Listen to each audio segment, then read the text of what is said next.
పోలీసులు కూటమి నాయకులు కుమ్మక్కై తన ఇంటిపై దాడి చేశారని మాజీ మంత్రి అంబటి రాంబాబు తీవ్ర ఆరోపణలు చేశారు. పెట్టిన నల్లపాడు పోలీసుల తీరుపై విచారణ జరపాలని కోరుతూ సోమవారం ఆయన ఎస్పీకి వినతి పత్రం అందజేశారు.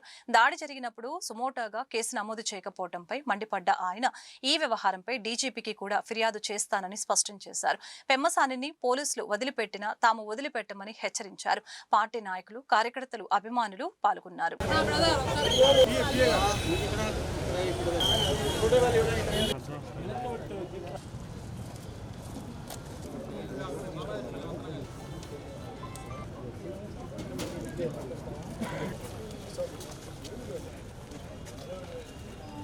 సూపరింటెండెంట్ ఆఫ్ పోలీస్కి 2 రిప్రజెంటేషన్స్ ఇవ్వడం కోసం గ్రీవెన్స్ డేన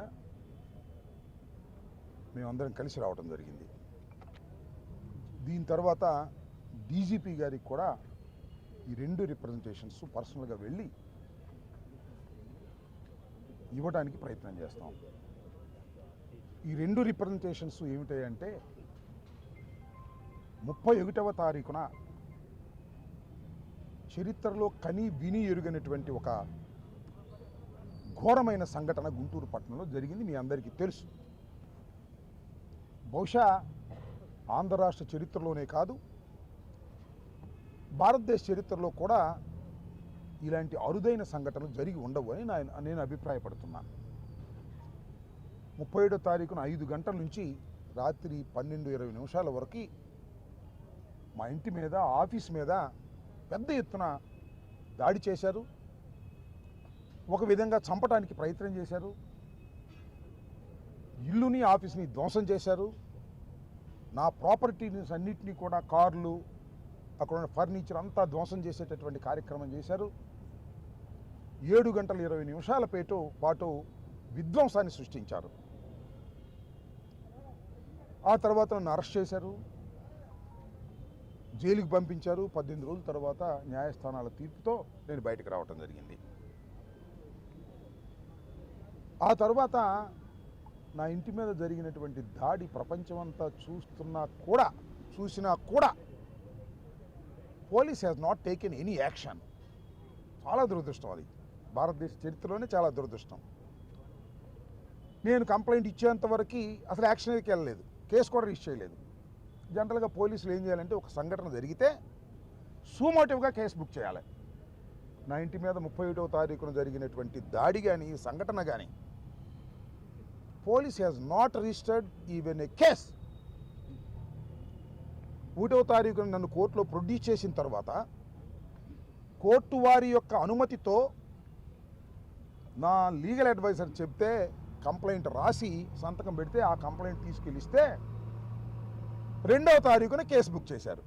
ఎవరి మీద? నా ఇంటి మీద దాడి చేసిన వారి మీద. నేను ఇచ్చిన కంప్లైంట్ను పురస్కరించుకొని అప్పుడు దాకా ఆగాల్సిన అవసరం లేదు. Police has to register a case suo motu చేయలే. అంటే ఇట్ సీమ్స్ పోలీసులు, తెలుగుదేశం వారు కుమ్మక్కై నా మీద దాడి చేశారు అనేటువంటి భావన కలిగే విధంగా ప్రవర్తించారు. సరే, కేసు రిజిస్టర్ చేశారు. ఏం కేసు రిజిస్టర్ చేశారో తెలుసా? అందరికీ అర్థమయ్యే విధంగా చెప్తాను. 127 clause 2, 189 clause 2, 324 clause 4, 329 clause 4, 351 clause 2 read with 190 BNS. All are below 7 years.